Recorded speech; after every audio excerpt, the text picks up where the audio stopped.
SIR और election commission को vote बढ़ाने के लिए काम करना चाहिए कि वोट बढ़ें। और मैंने जैसा कहा और फिर कहता हूं कि यूपी में 3 करोड़ से ज़्यादा वोट कटने जा रहे हैं। अगर आप सोचें 3 करोड़ वोट अगर कट जाएंगे और बीजेपी इलेक्शन कमीशन मिलकर के ये साजिश कर रहे हैं कि जहां जहां बीजेपी हारी है वहां पर वोट ज़्यादा काट दें, तो ये तो साजिश है। लोकतंत्र में, डेमोक्रेसी में साजिश है। और ये एसआईआर नहीं है, एसआईआर के बहाने एनआरसी है।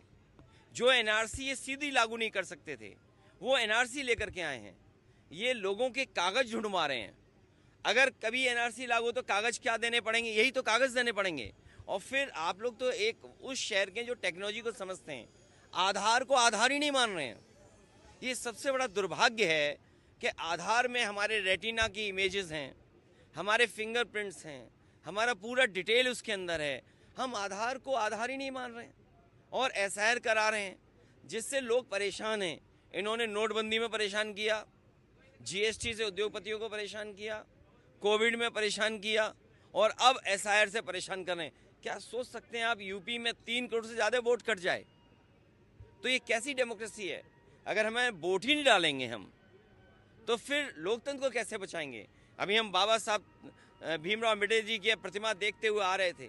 बाबा साहब भीमराव अम्बेडकर जी ने तो अधिकार दिया हमें वोट डालने का, एक वोट डालने का अधिकार। यही वोट हमें हक दिलाता है, यही वोट हमें न्याय दिलाता है।